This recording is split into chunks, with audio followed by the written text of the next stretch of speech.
Hello, I'm Cheryl Espinosa Jones, and I want to welcome you to Good Grief, where we talk each week about the transformations that can come from loss. Today I'm welcoming Casey Mulligan Walsh. Casey's written for the New York Times, HuffPost, Next Avenue, Modern Loss, and numerous literary magazines. Her essay, Still, published in Split Lip, was nominated for the Best of the Net. Casey lives in upstate New York with her husband Kevin, and today we'll be talking about her book, The Full Catastrophe: All I Ever Wanted and Everything I Feared. And you can find more about her at caseymulliganwalsh.com. Welcome, Casey. Thank you so much, Cheryl. I'm just delighted to be here. Thanks for having me. I'm delighted to have you. And I was saying before we came on the air that your book is such a incredible representation of um, how early loss then affects later losses and affects the choices we make. So I'm really looking forward to talking about with you because I think it's so crucial. But let's start maybe at the end. Let's start with Eric, because one thing I love about these conversations is that I get to know people who actually are not living anymore. But when I finished your book, when I finish many books, I feel as if I've met someone so special. So let's start with kind of before you knew there was trouble. Tell me about Eric, your son. Yes. I'm happy to do that. And one thing that's interesting is when I first began writing, it was much harder for me to write about the earlier happy times. I think, all of the things that happened toward the end that were so traumatic and caused such struggle for both of us, it took a while to kind of unpack those and go back to the earlier times. So Eric was my first child, and he kind of burst onto the scene a very happy and gregarious, kind of charismatic little boy who loved to entertain people. Um, he we later realized that he had ADHD, and I would say he was definitely a sensory seeking child, meaning that he sought air and adventure and danger and any kind of a thrill that he could get. And I think we know a lot of, a lot of people like that. Um, and it affected him in some ways educationally, but it also, there's two sides to everything like that. And it also gave him that kind of outgoing personality that he had. He had a younger brother and then a younger sister. And really, all the way up into early high school, he was the guy who taught his teachers to snowboard. And, people talked a lot at the end about how he'd drive through town and like, we lived in a small village. And when he saw someone he knew, whether it was an adult or a kid his age, he'd pull over to tell them about the latest fun thing he'd done. And, still maintained that very engaging personality toward other people, even as things became a struggle for him. Of course, that's not how he was at home, but that is still how many people saw him. And of course, that's true of at some point in the book you talk about how impossible it is to differentiate between real trouble and teenage stuff, and that it's often retrospective. Um, and it's in my experience, often the way you look at it is impacted with what happens next. So that would be true with you. You know, I have one very uh,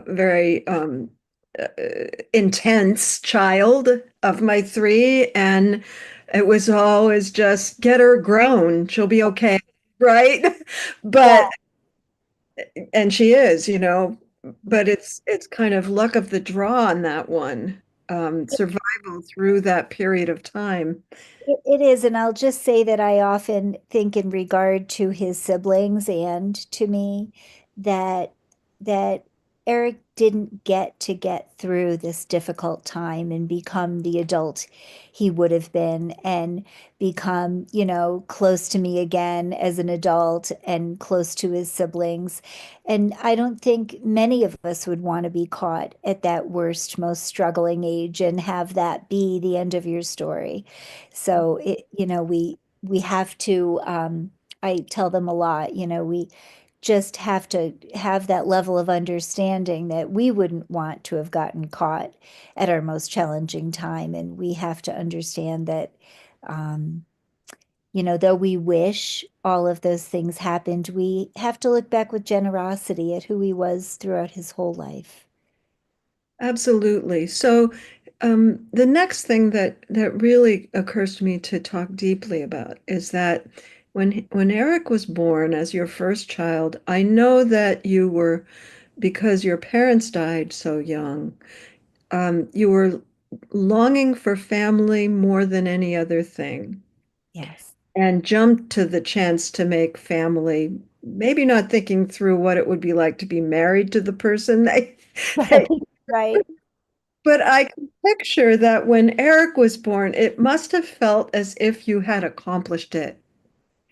As It, if, no, in some ways, as if you had um, gotten old enough to make that family that you lost. Talk some about that, about the impact of having both of your parents having died when you were young. Yeah, so my father died when I was 11, and my mother died just 10 months later when I was 12. She had breast cancer. She was the one, though I didn't understand that she would die, she was the one who was, quote, supposed to be terminal and die. But my father he developed type 2 diabetes, he had heart issues, and he died on Easter morning of a massive heart attack. And then I'll just jump ahead to say that I had one sibling, an older brother, and he died at 27 of a heart attack when I was just 20. So he actually died a month after I got married. And just as an aside, because it is important, we learned later that they both had a genetic cardiovascular disorder, familial hypercholesterolemia, and I have it as well. Two of my children were diagnosed with it, and my grandchild has it. And so I often think that my book, I think we've talked about this, um, is a good example of when you lose people young before you reach adulthood, in my case, from undiagnosed, very treatable cardiovascular disorder, lipid disorders, how that affects the decisions you make for the rest of your life. And it certainly did. I sort of reverse engineered this understanding. I don't think that I knew this all through my life, but now it's very clear to me that my whole story is about the search for belonging in the wake of repeated loss. And I was sent to live with relatives. They were kind to me, but it wasn't my home. And they weren't, my mother was Southern and very warm, and they weren't affectionate and or not, at least not just demonstratively affectionate. It was the 60s. Nobody talked about counseling. You just put your head down and did what was in front of you. Um, And maybe don't take risks on getting kicked out somehow. Because reading your book, it didn't sound real secure to me. As they didn't adopt you into the family. They just sort of housed you until you were grown, it felt like. No, it was my father's sister, and she was a very kind person. She was a teacher at the school. People loved her. She was often described as a lovely person, and she was.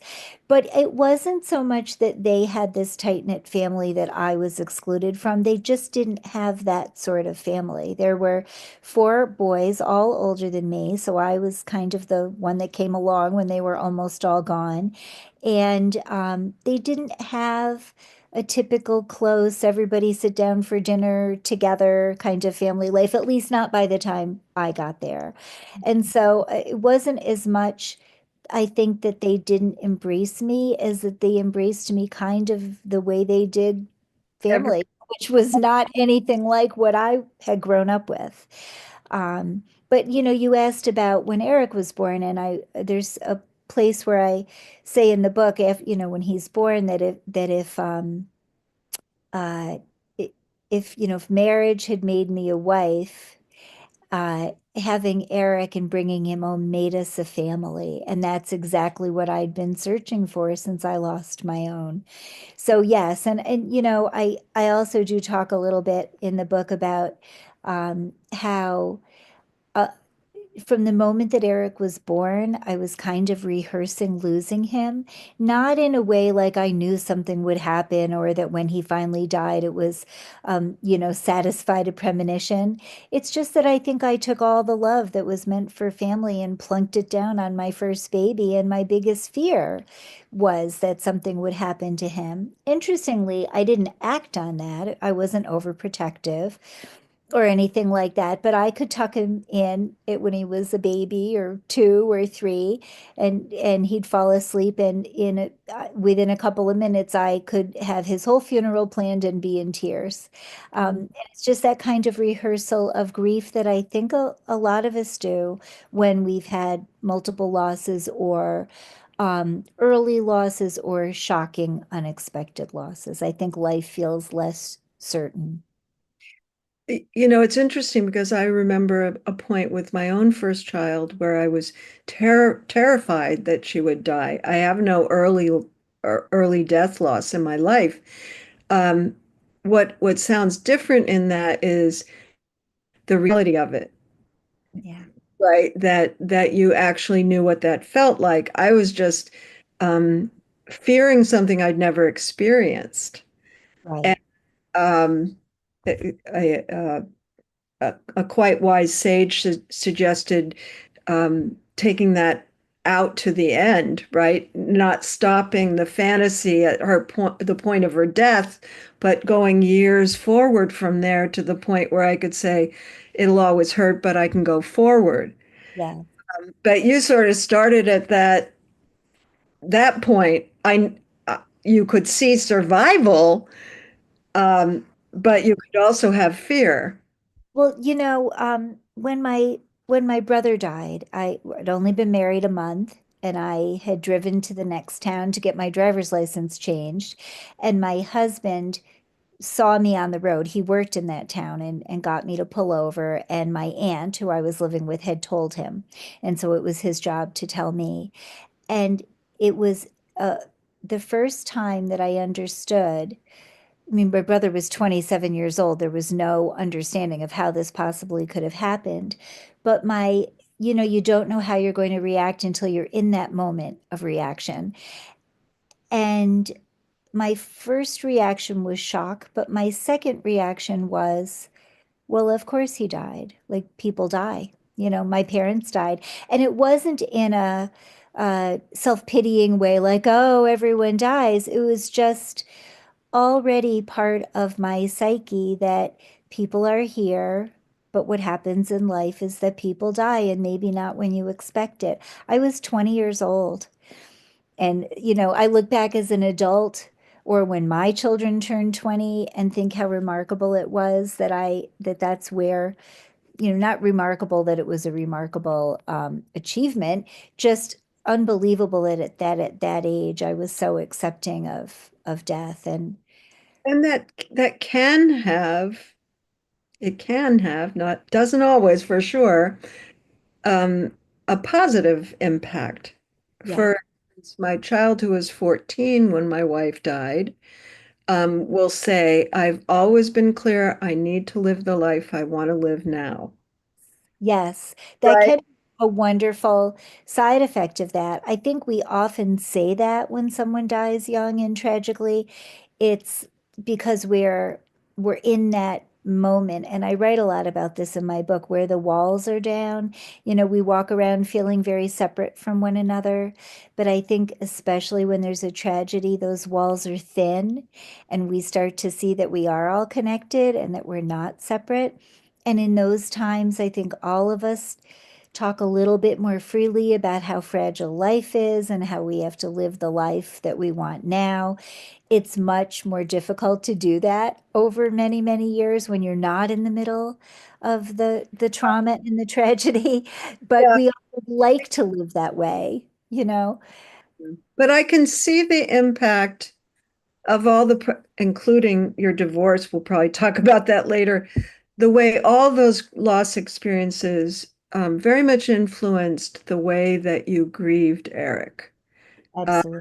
it may not be a straight line for you, but I can see the development of Yeah. you as a griever over time. Um, and I'm sure you'll agree with me, we still have to do it, right? Unfortunately, unfortunately. And I think after every loss, we think, well, another tragic loss can't possibly happen, right? Like we've paid our dues, we've done our duty. But that's what life, the whole idea of the full catastrophe of life is that it's the good and the bad and as John Kabat-Zinn says, the poignant enormity of life. And I've been mentioning a lot like Pema Chodron when life falls apart, just the whole concept that control is such an illusion. And we really do best to understand that life is nothing but uncertainty and change. And if we lean into it and see what it has for us, our paths are a little smoother. That's another thing I'm going to say today that is way, way harder to do than to just say those words. But if we can get ourselves there, um, I It's interesting. Maybe it's because I lived so long with someone who was dying, but it pretty much wiped out my denial. I yes. actually never do forget. Uh, Oh, yes, that's exactly what I say, Cheryl, all of the time, is that I skip right over to bargaining in denial. I just, and then it's sort of how do we live with it? right. Um, Circling around to how we still have to do grief, even if, we have these really deeply embedded coping ways. I'd love for you to because I think it's just such a good example of real grief to read the story about the phone calls 6 weeks after Eric died because that was so classic in both of its manifestations. Could you share that? I'll be happy to. This is actually the prologue to my book. Eric's death doesn't happen in the book until about three-quarters of the way through. So this is after he's died, and the whole prologue would be too long to read, but I'll just tell you that the beginning of the prologue um, happens when I begin to get calls for check collection for a bad check that Eric had written 9 months before. He's only been gone 6 weeks, and I'm frustrated by these calls, and I get repeated calls, and I know that they know he has died, but they're still what they're asking for me to do is send them a death certificate, and I have just decided this is the hill I'm going to die on, and I'm not going to send it. So here's where I'll begin. I arrive home from work one evening in early fall, toss a piece of salmon on the grill, and run for the phone jangling inside. Balancing the tongs on the empty plate in one hand, I grab it on the seventh ring. Eric Simonson, please. I stopped what I was doing and ran into the house for this. Listen, he's dead. He was dead the last time you called. He's still dead. He's probably going to be dead the next time you call. Why don't you just save your breath and stop calling? Months later, I realized they did. I couldn't have known we'd had our final skirmish until the phone went deafeningly silent. I'm sad the battle's over. Now there's no one calling for him, saying his name. But Eric's is not the only name I long to hear. I'd have given anything to hear, "Aren't you Bob and Elizabeth's girl?" just once through my teens and into adulthood when I yearned to know the people who had known them. Their absence left a hole I spent decades trying to fill. No matter how fast I shoveled or how rich the soil, the pit remained. Though I couldn't rewrite my own history, I'd been certain I could protect my kids from this same ache by putting down deep roots in a small village. Yet even this didn't save them from the pain and struggle I'd have given anything to prevent. Maybe it's genetic, that elusive sense of being entitled to a place in the world. Maybe some, the lucky ones, inherit the secret code and pass it down to their children. I wondered how that would be for far too many years, waking up in the world like you already knew you belonged there. Well, let's take a break and we'll come back and talk some more in a few minutes. Listeners, you can go to my website, goodgriefwithcheryl.com. You can follow me on Instagram, you know, Facebook, all the things. And to find Casey Mulligan Walsh, go to Casey, that's Casey, Mulligan, Mulligan, Walsh, WALSH.com. Be back soon.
Welcome back. This is your host, Cheryl Espinosa Jones, and I've been talking with Casey Mulligan Walsh, the author of The Full Catastrophe. Um, we were talking just a little, you referred to belonging, um, gaining a sense of belonging. And I think a lot of people, most people maybe even, settle for fitting in until they have enough maturity to realize you actually have to be yourself to belong. Does that ring a bell for you? Because it seems as if you had to travel that road. Oh my goodness. That's actually the arc of the entire book, right? Is the starting out with the search for belonging, but the way at 12 and, and at 20 and even at 30, I tried to make that happen. Well, I tried two ways. One of them was creating a family that was my family, so I had to belong there. But in general, with the family I lived with, and then with friends and with my in-laws, fitting in was what I was doing. At the very end of the first chapter of my book, when my mother has died, I say, I'll remember the lessons I learned, smile when they expect it, cry when you're supposed to. By now, I know the drill. And I learned that drill really well as a child because my parents were both ill, and so I stayed with other families quite often. Um, and what I thought that I had learned is if you just do your best and you're easy to have around and you do really well in school and do all the things that don't rock the boat, that will get you belonging. And of course, by the end of the book, we have to mention Brene Brown when we talk about this, right? Because she's the wizard of fitting in versus belonging. And, you know, only when you really have the courage to be yourself can you stand alone and fit in genuinely with other people, or belong, I should say, genuinely with other people. And it took me a lot of years, and also kind of the spiritual shift that happened for me during the worst of the divorce, and then losing my son, to kind of really settle into understanding what belonging really means. Well, you've led right into what I wanted to talk about next. The way I might put it is when you keep that up, uh, holding onto the cliff by your fingernails for way, way, way too long, you've now trained everyone to think you'll keep doing it forever. And when you stop, it's a cataclysm. That's a And great way of putting it. I never thought of it that way, but now I'm going to use that. I love that. Great. I mean, you fell so hard, Casey.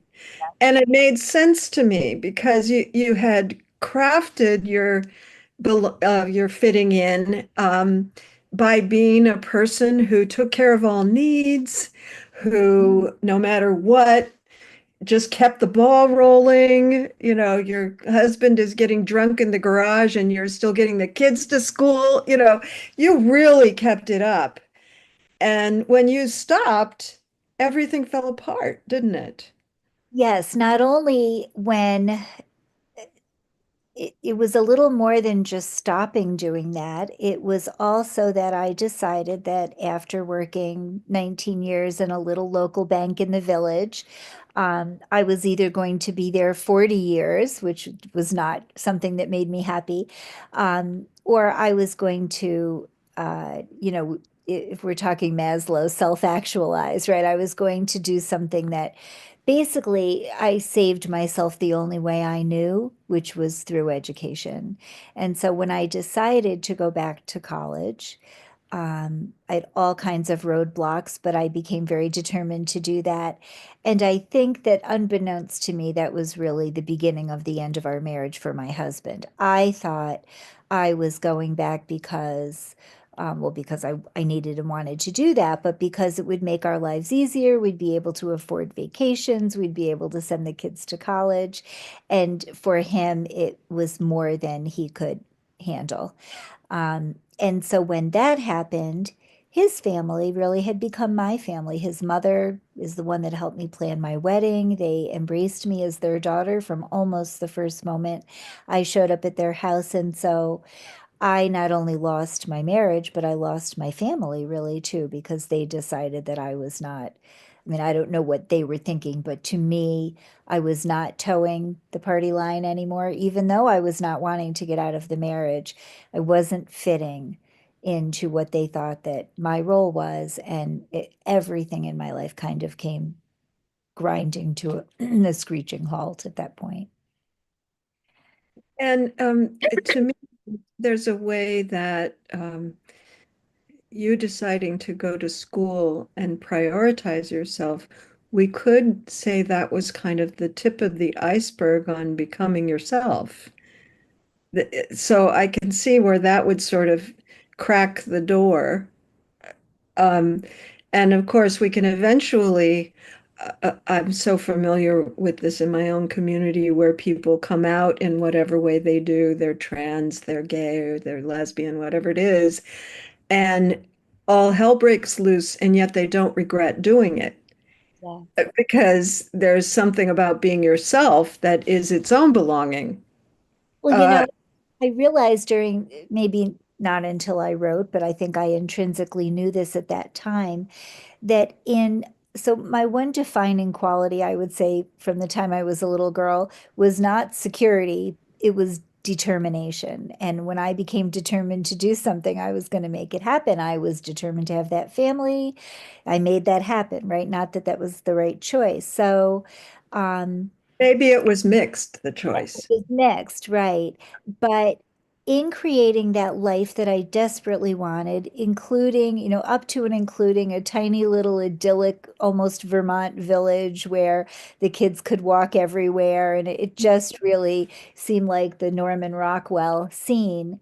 But in creating that family and that life that I wanted, I also created a life where what I thought was the most valuable thing about me, or the thing that I valued the most, which was intellect and language and thought and all of that was of no value to anyone. And so I felt like people didn't, I was trapped in my body and people didn't know who I was, which I'm sure is very relatable to you and to what Yeah, you were talking about. I feel like I came out I as, you know, deserved it. this is a terrible way to put it, but I feel like I came out as like someone who had deep thoughts. And that was like a really bad thing. And so, going back to school, I mean, I lived an hour from the college. It was upstate New York. I like to say it was an hour each way in a snowstorm every day. It felt like that. But I felt like someone had let me out of prison.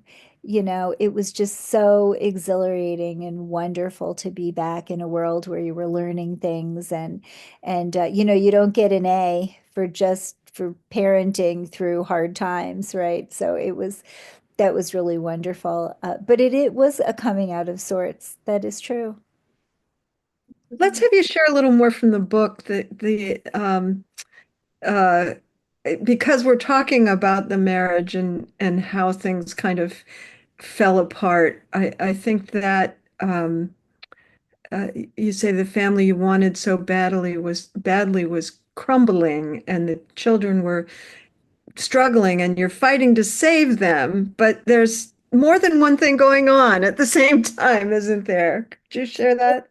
And I'm also, as a little background, which is not here, I also am maybe in the first year of the job that I get after I finish my bachelor's and my master's. So I'm a new speech language pathologist in a public school, trying to figure all of that out and trying to, wade through this very contentious divorce and save my children. So here's the part that I'll read. Daily now, I am of two minds, one person split in two, or maybe two distinct beings melded into one, while much of the time I obsess over how all of our struggles will ever be resolved. I'm gradually leaning into a new way to live. There are only two paths for me now, I think. Hold tightly to everything I'm convinced I know, or find another way. This begins, of course, with believing there is another way. What if the things I hold most tightly were gone? The mother in me, who loves my children more than life itself, shakes her head and rages against the thought. But another voice reminds me we'll always be connected, even if we're separated by miles or prison bars or, God forbid, death. It assures me this letting go doesn't mean the thing I fear, that I don't love my kids enough. I've been making the movie of my life since I was small, freezing the frame, whether on film or in my mind, holding on to the things I couldn't make last, seeking a new perspective. The skills I honed as a little girl, as a tormented eighth grader, they've served me well. Now I'm sometimes able to rise above the landscape in a new way. I see us all here scurrying about, protecting our territory at all costs, thinking this life we've created is all there is. It's easier from up there to see the whole picture. I am not the whole picture. I never was. We each have a journey, a life to live, choices to make. I can't make those choices for my kids any more than they can make them for me. And I certainly can't make things work out the way I'd like them to. Though it's been a long time getting to this place, I've begun to pray not for a specific outcome, but for the courage to accept whatever comes. That resonates so deeply with me. That space you can get to and work to stay in of praying only for the capacity to respond. Yeah. Yes, I think it's all part of that finally getting to the place where all that struggling to control has not gotten you anywhere. And I used to have this visual of like, how long am I going to pound myself into my head into this cement wall with the blood streaming down my face before I turn around and find another way, walk away from that. Well, Um, and I mentioned this before we came on that I was resonating with the power struggle that can come in a breakup that kids then get stuck in. And it doesn't have to be that way. no, But if one person goes that way, you either surrender or struggle, right? There's no, and your ex-husband was definitely not going to give up the battle, even at the expense of your kids. I don't know if you always saw that the potential for him to, you know, maybe when people first break up, you act badly for a brief time, but he kept it up for year after year after year and enlisted everyone else in it. And that that- takes a lot of what? Um, it's exhausting. Vitriol. Yeah. I can't even imagine keeping that up. What I'm eager to say is that one of the things that came to me during this time, and no matter who I say it to, it seems to resonate, which is that I think that any situation is only as sane as the least sane person in it. Mm. So if there's one person, and sane may not be the exact term to use, but if there's one person who there isn't anything they won't do, then you can't keep the kids from being in the middle, no matter how hard you try. And another thing I'll say, just in all fairness, is one thing I worked really hard at in this book is to identify the places where I was at fault too. It was hard at first because I didn't leave my family and become a drug addict. I stayed there and tried to be a good mother. But there were, of course, times where I was so worried that we wouldn't have money to maintain our housing or whatever because my ex-husband was, playing around with the money or refusing to do things. And I, especially the older two, my boys, there were times where I would rant about that and I should not have. But I think that I thought maybe they could talk him into doing the right thing. Whatever I was thinking, that was not the right approach and it only hurt them. So I'm not saying I did everything right because I didn't. But when there is one person in a situation like that who isn't willing to say, let's try to work together for the sake of the kids, then And he isn't able to. even if that's what you want, you then are cast as somebody who's putting them in the middle. And that's really, really hard when you're trying to do is not do that. But I'm thinking too, and we'll go to a break with this kind of on our lips a little. I'm thinking of how much you put into the idea that family would save you. And okay, you got to the point where you knew you couldn't save the marriage, but that didn't mean you didn't have a lot riding on you and your kids as a family. And And- yes, it also didn't mean that I didn't love them deeply. I mean, even if it weren't just me, it came to the point that I just wanted them to be okay, each Yes, one. yes. We'll talk about that more in a few minutes. Listeners, you can go to my website, goodgriefwithcheryl.com, and to find Casey Mulligan Walsh, go to caseymulliganwalsh.com. Be back soon.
Welcome back. I've been talking with Casey Mulligan Walsh about her book, The Full Catastrophe. I have the idea, I have not lost a child, but I've lost a spouse and I've had a nasty breakup that probably would have been a divorce if I'd been allowed to marry at the time. I mean, very nasty for sure. And there's a sense, people may be shocked that I say this, but there's a sense in which that experience tore me to shreds more than when my wife died, because I didn't feel betrayed in any way. Life just happened, right? I was loved and her body quit. Um, and I thought I had the idea when she was sick that that is how I would feel. And it was. It turned out I was right, that there was something that ripped my soul apart much more about the cruelty of I lost access to a child in the process. That was the worst thing ever. So I don't know what you think about all that, but it came to my mind reading your book. I wish I could quote from my book word for word without having to find passages and read, but I know that I talk somewhere about Eric's death, how death is like the two-fisted thump of like the last note in a song with a relentless driving beat. Like that's what his life was like, right? He lived hard, he lived fast, and even the way that he died was like that. It was. But you are right.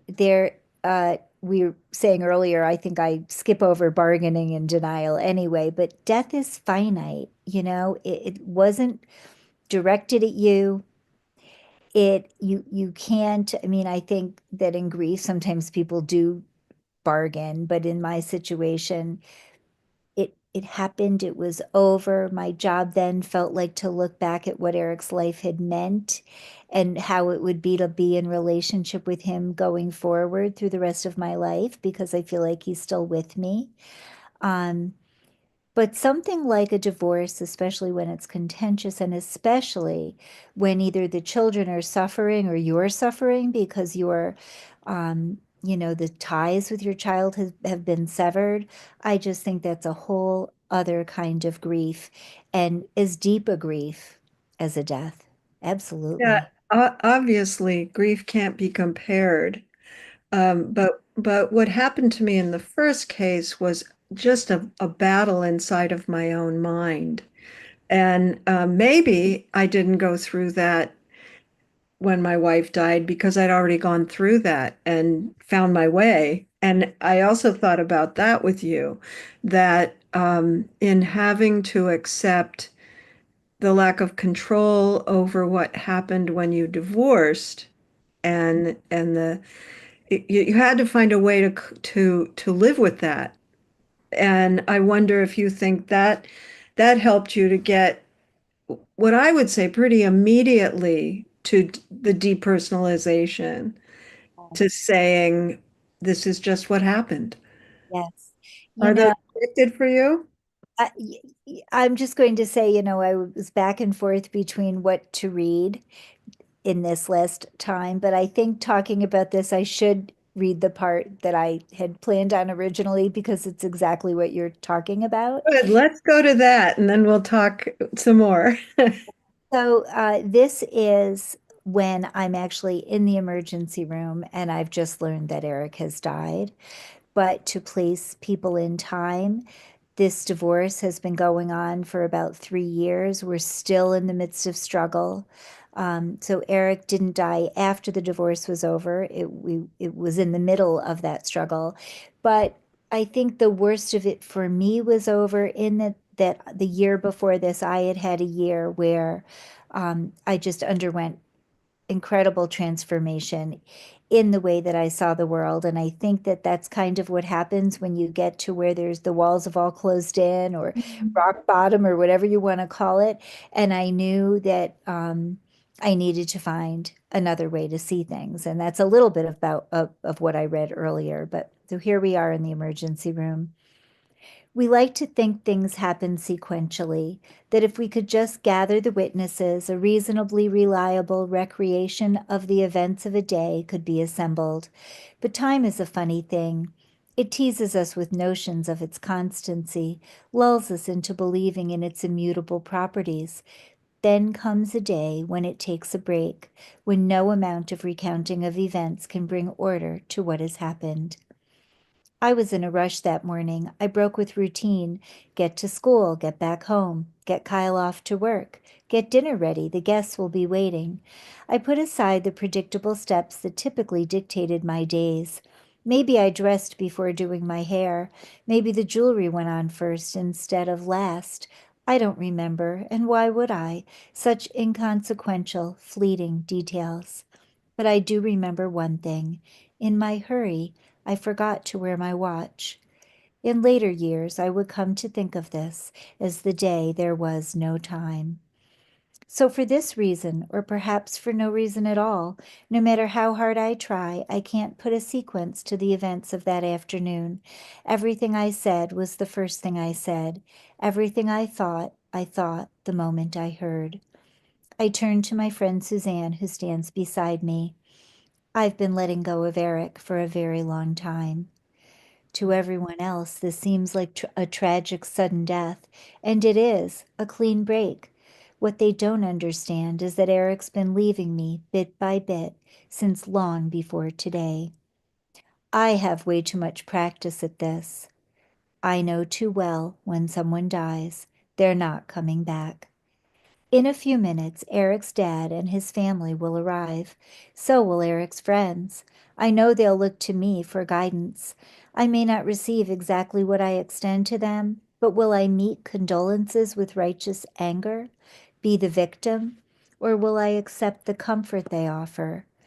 No single person did this. Eric's death is a tragedy that will affect us all. I can choose conflict and blame in this horrific moment, or I can choose peace. Mm. I feel as if sometimes there's this window right at the moment of loss where you see clearly. And some people call that shock. For myself, I don't feel that way about it at all. There's a sort of clarity of thinking that I experience that I think you're describing and that I've heard other people describe. And then later you have to do all the messy grieving stuff. Sure. And I'm not saying that's completely absent, but uh, there's a something beautiful about that moment. It Yes. doesn't feel like pure shock to me. No. And, I'll jump ahead for a second. When you say you have to go on and do all the messy grieving stuff, a line that came to me in real time during that time in those months after Eric died is that peace does not preclude sorrow. And so you can have a lot of peace about something, but still grieve and be sad and have, I've heard years ago someone say that sadness is for something that happened and sorrow is about the things that will never be, kind Mhm. of like that distinction. And so the sorrow over the life that he wasn't going to get to live, I still had a lot of peace beside that. I will say in my situation, and it's different for everyone, I think if you nurse someone through a long and painful illness, you begin to have to take into your psyche what it's going to be to live without this person. And in Eric's case, that wasn't what was happening, but things were just not going to end well. It was like a snowball rolling down the mountain, or in the book, I talk about the tornado of trouble. And not that I ever thought that he would die and this is how it would end, but the day that he died, um, my first thought was, this is the day you knew was coming. Like your job is to walk through it gracefully. And so the year and a half to 2 years before he died, I feel like really, I don't like the word prepared because nothing prepares you for the death of a child, but it changed my thinking to be exactly the kind of thinking I needed the day that he died. And that's in some way one of the biggest reasons, or one of the biggest uh, things that spurred me to write the book is to help readers see how I was the person I was and how Eric was the young man he was on that day that he died and how we got there. It intersects with something I've said many times, which is that um, at some point, I accepted I couldn't be prepared, but that didn't rule out that I could prepare.